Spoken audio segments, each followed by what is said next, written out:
All right, so these notes are on describing distribution using histograms. So when we're describing a distribution, which is what these problems are going to ask you to do, there's an mnemonic device to help you remember what to do, and that is SOCS, SOCS. The first S stands for shape. So what we're going to do to use to describe the distribution is we're going to describe the shape first. So the shape is commonly described as one of two things, which is symmetric or skewed.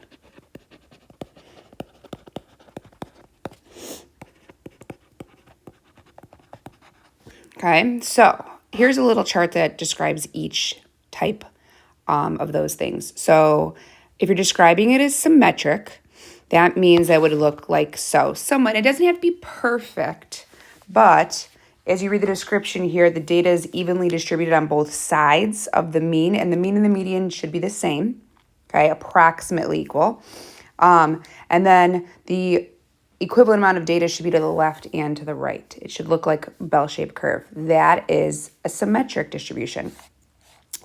Now, there also can be a negatively skewed distribution and a positively skewed. So if you look at the negatively skewed distribution, if you look to the left right here, okay, think about negatives going to the left, okay? It's not really an arrow pointing to the left, but I'm just trying to help you think that way. This is a negatively skewed distribution. It has a tail to the left. If you look at where the mean is, this part's really important. If you look where the mean is, okay, the mean, and it says it in these words right here, the mean and the median, if you look at them comparably, the mean is less than the median. So it's to the left. If it's negatively skewed to the left, the mean is to the left. The median is to the right, okay? Now, if you look at positively skewed here, so positively skewed, you have a tail to the right, okay? The mean is to the right, the median is to the left, okay? So if I showed you a graph like so, okay, that's negatively skewed, and I said which one's greater, the mean or the median. If it's negatively skewed, that means the mean is pulled to the left, and so that the median would be greater. And same idea here. If I asked you which one's greater, the median or the mean would be greater because the mean is pulled to the right. Okay? And when I say which one's greater, these values are greater. These values are less. So it's going to be like, this would be like, this could be 2, and this could be 100 right here, okay? All right. So now we covered the S. Now we're going to cover the O, and there's not a bullet point for O. O stands for outliers. Those are numbers that seem to fall outside of the data.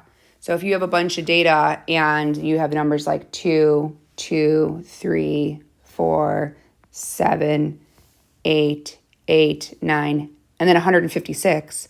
156 is an outlier. It's wow, that's really doesn't belong in the data, but it's there still. The next letter, which is C, stands for center. We can describe the center one of two ways, okay? We'll describe the center using the mean or the median. So you're going to use one of those. So you're going to use let's explain what the mean is first. Mean is the sum of all the numbers of the data added up and then divided by how many numbers there are. And then the median is the number right in the middle when you write them in order from least to greatest. So you'll be using one of those to describe the center. And then you'll be, the last S stands for spread. The spread, or the variability of a distribution, is described using either one of two things: standard deviation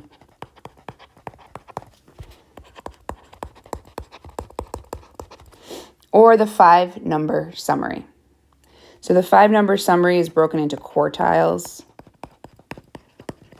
and you'll be using one of those two things to describe the spread.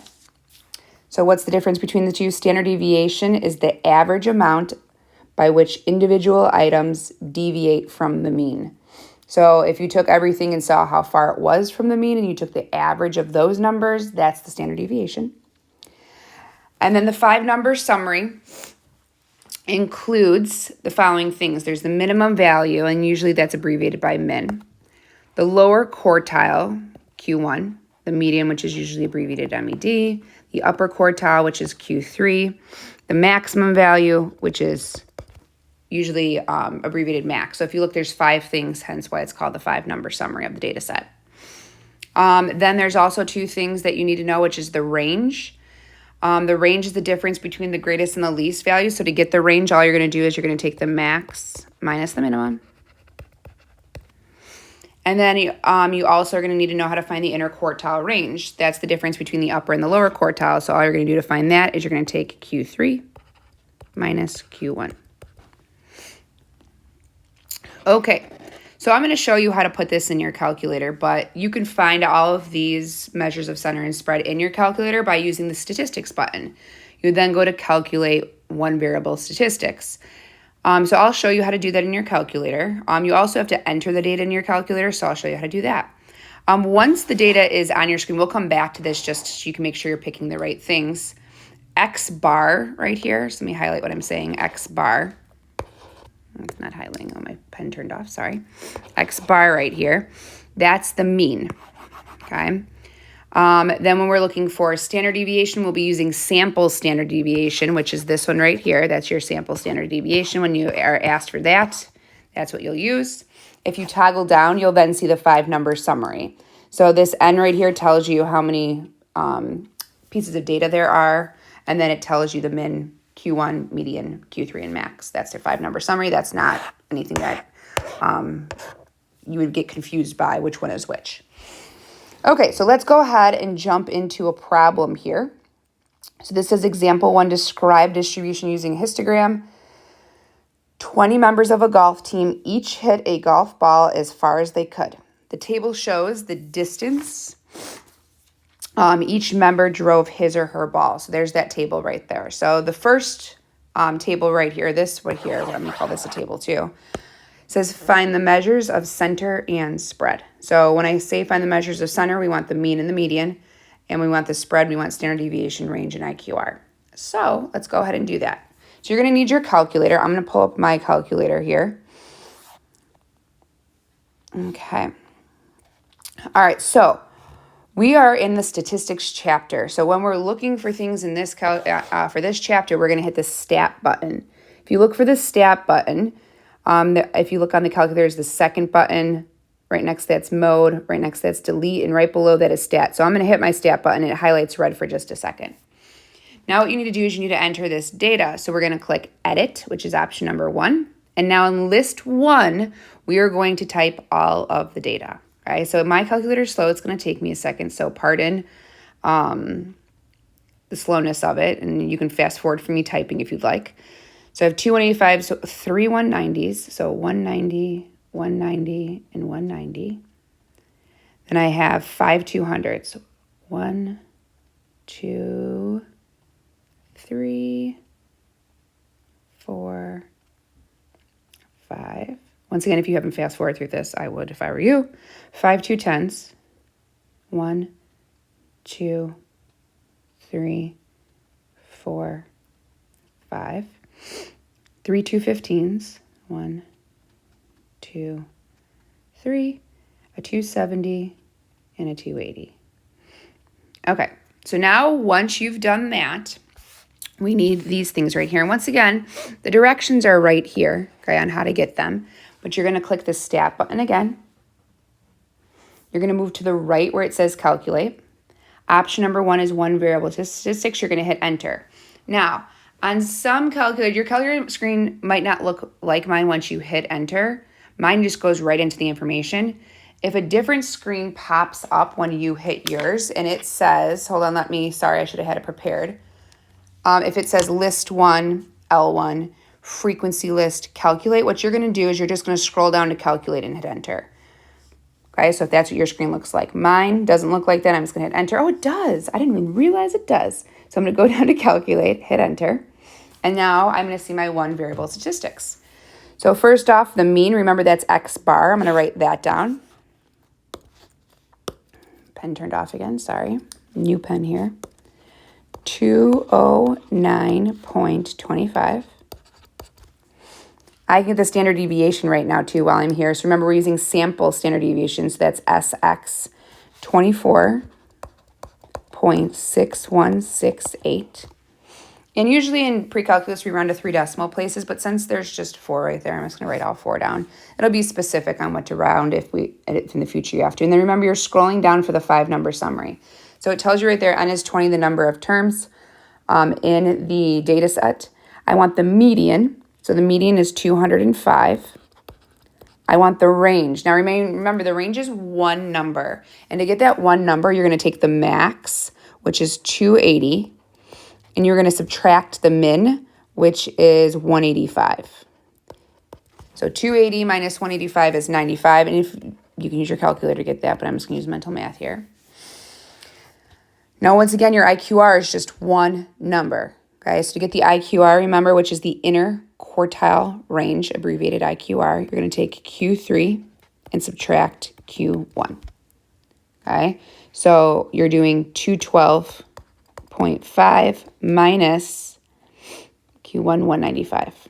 And you don't have to write down the work for that. These are your notes, though. I just don't want you to put down 17.5 and say, where the heck did that come from? All right? Okay, so there's that information. So you're going to need that information to do the part B and part C here. That's why we're writing it down. Obviously, we can just look on our calculator for it, but it does disappear off your screen if you move. Okay, so next it says construct a histogram. And it says scale and label both axes, and then describe the shape of the distribution. Okay, so I want to know if it's positively skewed, negatively skewed, or symmetric. All right, so I need to construct a histogram. So what I'm going to do is I'm going to write down how you get a histogram on your screen, because we also do box plots on the next set of notes. So what you're going to do is you're going to click Stat Plot. And to get to Stat Plot, because it's not like you might not see it on your screen, you hit the second button and then Y equals is how you get Stat Plot. Okay, so you go to Stat Plot and you turn it on. Okay, then you're going to choose the type of graph. And there's only pictures of them. So we want a histogram. A histogram looks like a bar graph. So it looks like this on the picture. Okay. And then we want all the data to show up on the screen. So we're going to hit zoom, option number 9, which is statistics. Okay. All right. So let's get our histogram on the screen. We are going to hit second, Y equals, which is stat plot. If you notice, I'm just going to work in 1 the whole time. I'm going to turn my stat plot on. So I'm going to hit enter, switch it to on. If you go down to type, you have different options here. We're going to choose the histogram and hit enter. And then remember, we're not going to just hit the graph button, because if it does, it's not going to fix where we're not going to be able to see it necessarily. So we're going to hit zoom. And then you can either toggle down to option number 9, which I went to A, B, C, D, F, G first, which is zoom stat, or you can just hit the number 9, which is usually what I do. Okay, so here is our histogram. So I'm going to start by drawing an X and a Y axis. Got to turn my pen back on. I got to get used to that. So here we go. And remember, we're going to have to in words label these also. Okay. All right, so we need to get our X-axis and our Y-axis labeled with numbers and words. So in order to do that, you're going to hit the trace button. Okay, the trace button is on the top gray buttons up there. It's the 4th one. It says trace. So it tells you at the bottom of the screen now what the min is and the max is, and it also tells you the frequency. Okay, so the min is 185. So we're going to make this tick mark right here that I'm just making darker here. We're going to make that 185. Okay, and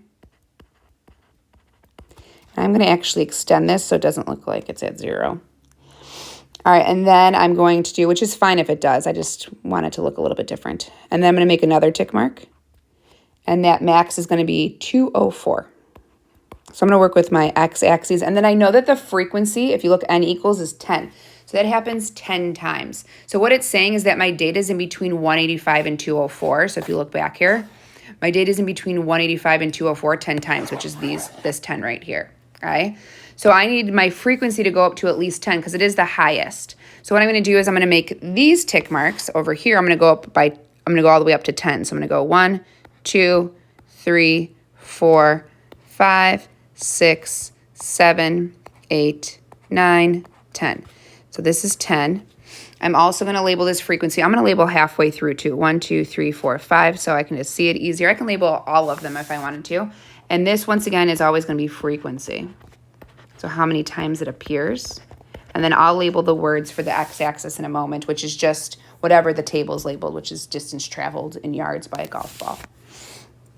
Okay, so I got that. And then I can do the bar. I'm going to do the bar right now. I'm going to do them as we go because I'm going to end up moving and I don't want to like have to go back. All right, so this bar goes up to 10. So I'm going to go like that. And there we go. Obviously, that's way off, so maybe I'll go this way first. There we go. Just extend that. There we go. So there's our first bar. Okay, so now I need my next tick mark right here.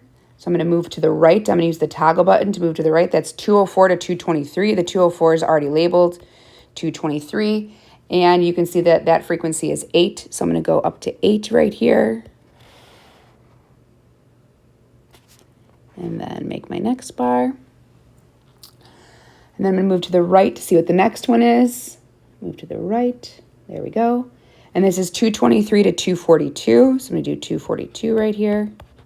And if you look, there's 0. So I can move on to the next one. 242 to 261. So this is 261. Frequency 0. And if you look, it's because there's no data in between those two numbers. Okay. And keep going here. Zoom back in. This is 261 to 280. So I'll put a 280 right here. And that frequency is 1. So I'm going to make sure that I get that bar in there. Here. There we go. And then lastly, my last set is between 280 and 299. And that is also a frequency of 1. So I'm just going to connect that to make sure it looks like the same height. Ugh. And that's good. Okay. All right, so one thing I haven't done yet is label the x-axis. If you look at the title here, this is distance traveled by a golf ball, right? So I'm going to put distance traveled in yards.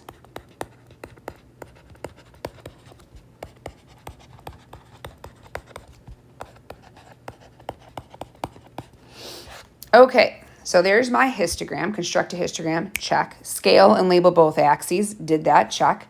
Then describe the shape of the distribution. So we're actually going to do shape and outliers. All right, so we need, for socks, we need S and O. So we're going to do shape, and then we're going to do outliers, S and O, okay? So one thing that's really important is that when you're describing the shape, you must have context. So you can't just say the distribution is symmetric. You have to say what you're talking about. So of distance traveled by a golf ball, you have to use that in the sentence, all right? So you must have context when describing distribution, okay? All right, so let's write that sentence. We're going to say the distribution of, I'm going to even start writing it before I look. The distribution of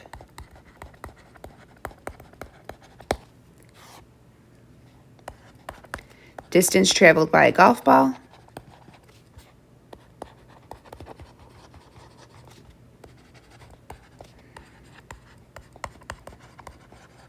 is, and I haven't looked yet. I can look on the screen to my right here. But if you look right here, okay, if I wanted to draw in what this looks like, which this is absolutely not required, but if you look right here, okay, there's a tail to the right. To the right's positive, so this is positively skewed. Okay, so we're going to say that it is positively skewed.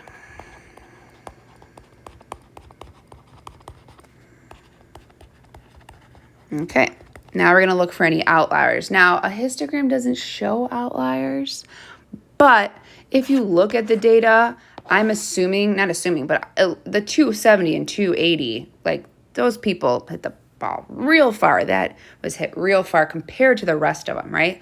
So they appear to be outliers. When you do a box plot on the next set of notes, it shows outliers. So if you need to see outliers or check for outliers, I would just switch to box plot, but that's tomorrow's lesson. But I'm just going to say there appear to be 2 possible outliers at 270 and 280. There appear to be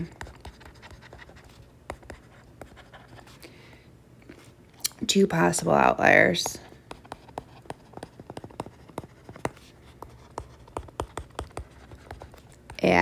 270, and 280. Okay, now once again, there's a way to check that. That's in tomorrow's notes. Okay, so one thing that I said that I want to make sure is really important, I have distance traveled by a golf ball right here. So remember, I'm going to write it in red or pink or red or whatever, this right here, that you must have context. Okay? Okay, you must have context when describing the shape. All right, so that's S and O. So now we have C and S, center and spread. So if you notice right here, this is center, this is spread, and you're not going to do both mean and median. You're not going to do standard deviation and range and IQR. You're going to do either this or you're going to do this. And here's how you decide, and it's in this box right here. When choosing measures for center and spread for a distribution, first what you're going to do is you're going to examine the distribution.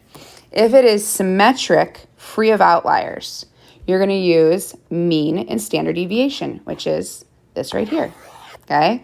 Ours is not symmetric, and it does have outliers, so we're not doing that, all right? Now, if the distribution is skewed, ours is skewed, and it has outliers, or it says or it has outliers, so one of the other, we're going to use the 5-number summary, okay? And we're going to use for center and spread. For center, well, if you look right here, it tells us to do, we're going to do median, range, and IQR. So for center, we do median. And for spread, we do range and IQR. Now, once again, let's go back to this one. If it was symmetric, for center, we would do mean. And then for spread, we do standard deviation. Okay? All right, so let's go ahead and read what C says. It's going to ask us for center and spread. Summarize the center and spread of the data using either the mean and standard deviation or the 5-number summary. It's dependent on which one, if it's using those directions from above. It also says justify your choice. So using the directions from above, okay? So I'm going to justify my choice first so I don't forget to. But ours data is skewed, and it has outliers. So it's one or the other, it doesn't matter. But because of that, we're going to use the 5-number summary. So I'm going to say since the distribution is positively skewed, since the distribution is positively skewed, and I think it has outliers, but I didn't check the box spot, and has outliers.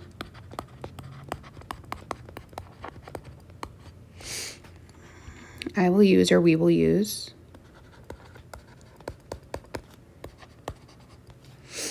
the 5-number summary.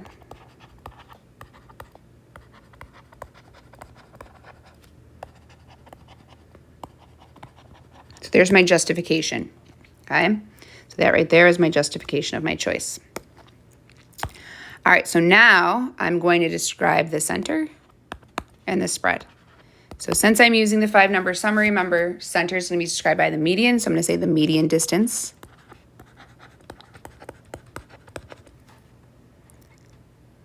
Traveled by a golf ball. Ooh, distance. Traveled by a golf ball.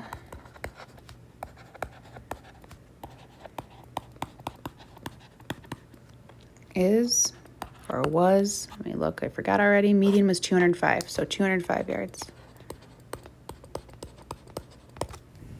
Okay, and then for spread, we're going to say the range and the IQR. So the range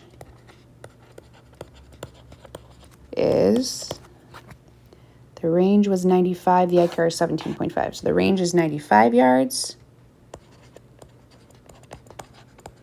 And the interquartile range, which I'm going to abbreviate IQR, of distance traveled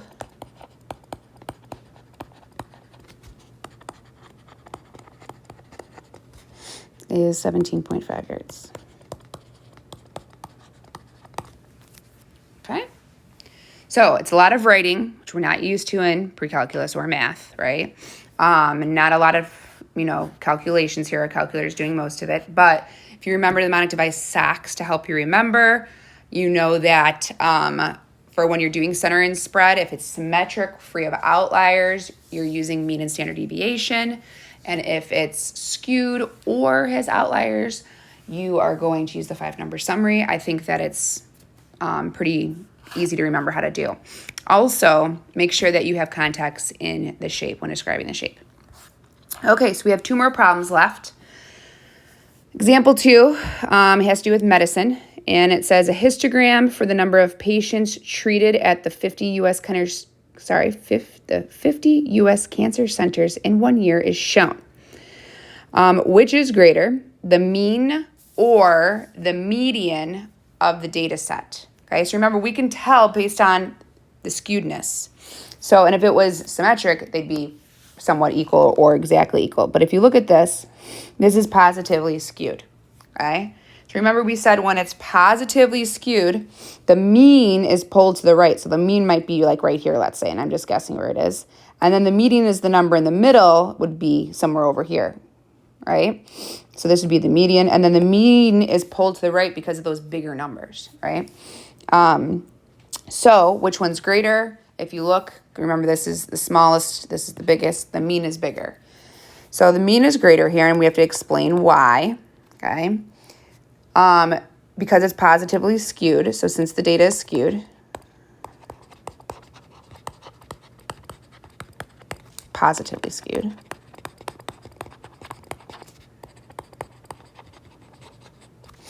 the mean is pulled towards the higher values.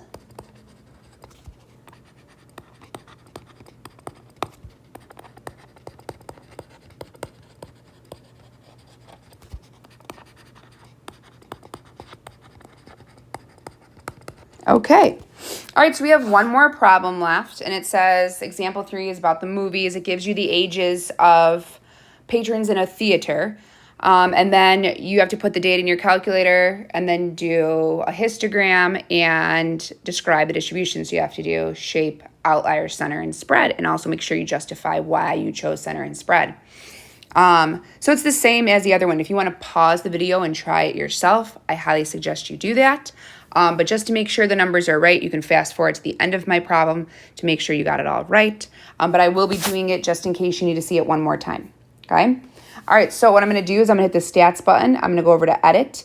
Here I have all my data for list 1. What I need to do is I need to clear all this out. So this is actually important how to clear all this up. You're going to toggle up to L1, hit clear, and then hit enter, and it's going to clear it all out. Okay, now I'm going to enter this data here, 2542, 1645, 5417.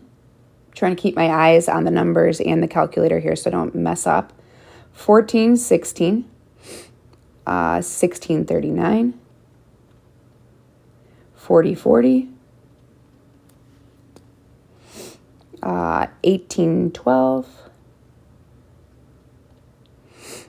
1362, 5146, and 18. So it looks like I have 19 pieces of data.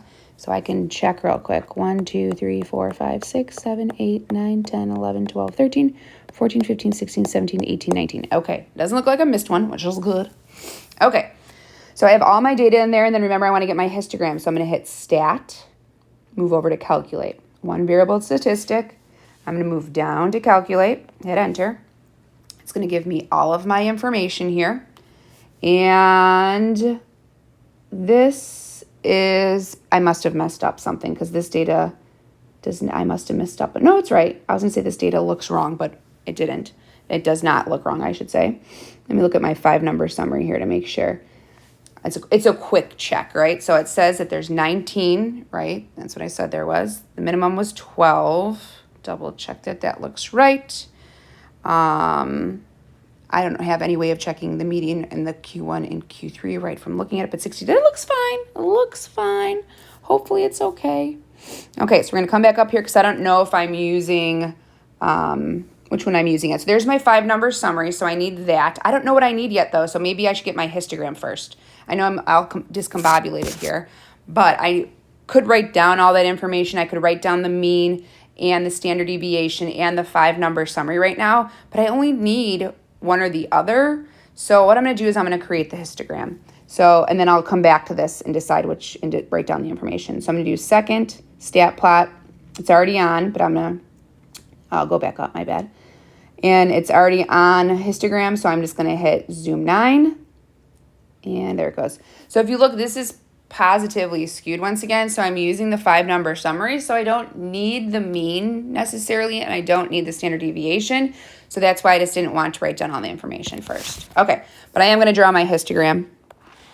Oops, I got to turn my pen on. Got to get used to that.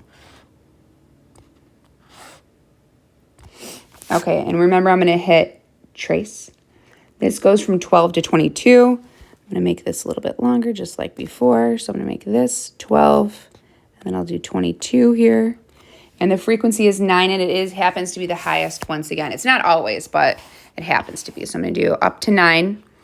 1, 2, 3, 4, 5, 6, 7, 8, 9. And I can go up to 10 if I want and put 10 here and then only go up to 9. Or I could go like this is 9 and then this is 3 and this is 6. You can label however you want. Whatever makes it easier. It just has to be labeled so I don't know you went by 2s or something like that. And remember, this is frequency, so I'm going to label this frequency. And it is going to say label your axes, so make sure you're doing that. Okay, and that frequency was 9, so I'm going to go up to 9.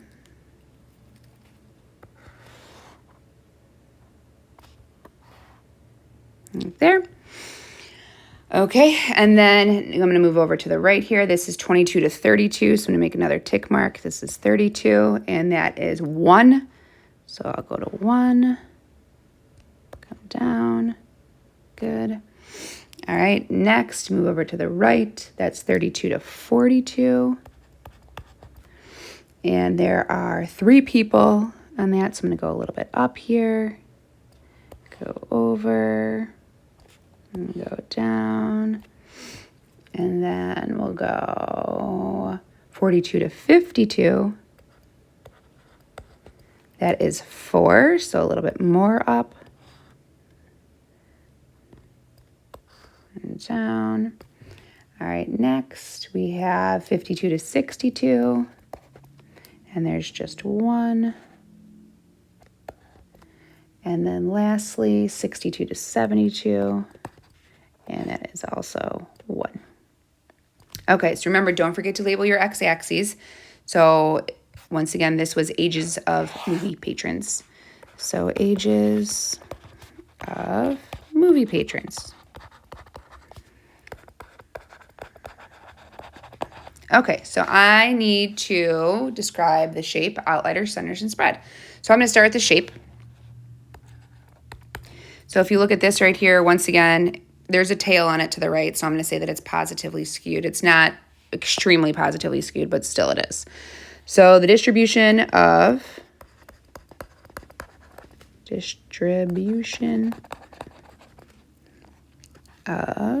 ages of movie patrons. Remember, ages of movie patrons. I need context, so I can't just say the distribution is. The distribution of ages of movie patrons is positively skewed.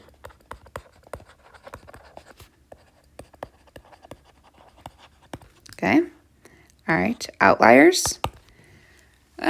I would say that does not appear to be outliers. If there was nothing right here and then there was something right here, I would say those two are outliers. But since there's data in the middle, I would say there appears to be no outliers. Now, once again, if you're like, oh, how do we know? I'll show you tomorrow in the next notes how to be able to tell that. There appears to be no outliers. Okay, now I need to do center and spread. So I need to know if I'm using 5-number summary or mean and standard deviation. Since it's positively skewed, I'm using the 5-number summary. Now the 5-number summary is not on my screen. If I hit second quit, it's still not on my screen. So I would do the 5-number summary second. Now that I realize that, I'm going to move over to calculate, one variable stat, go down to calculate, hit enter. Once again, I don't need mean and standard deviation for this. I need that 5-number summary. So I need, for center, I need the median, right? So the median is 25. I'm just going to write this down. Q1 I need, and I need Q3, and I need the max and min. I don't know why I'm doing it out of order. Wow, this is really weird that I'm doing it out of order. All right, so Q1, I need Q3 minus Q1. That's my interquartile range. So Q3 is 45 minus 16. Q3 minus that. 45 minus 16 is 29. That's my IQR. And then my range, I need to do max minus min. So the max is 62 minus the min is 12, which is 50, and that's the range.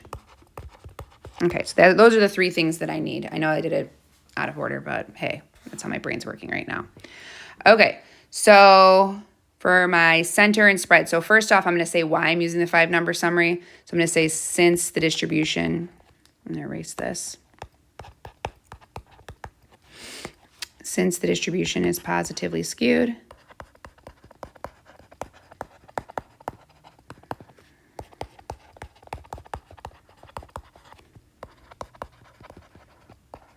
I will use the 5-number summary.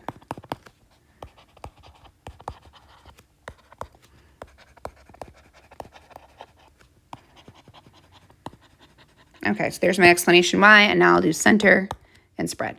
So the center, I'm using median, so I'll say the median age is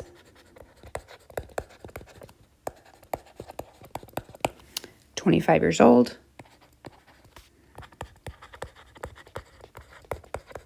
And then for my spread, I'm going to state the range and the IQR. So the range of ages is 50 years.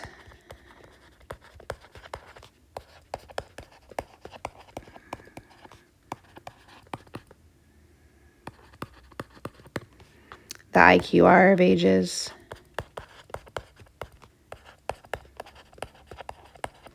is 29 years. Okay.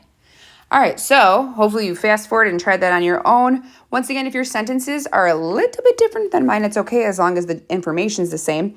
Also make sure in your shape you use context words, ages of movie patrons right here, okay? And then also make sure that you justified why you chose what you chose for center and spread, which you should have chose median, and then range and IQR for spread. Okay, that's it for today's notes. Go ahead and get started on the home.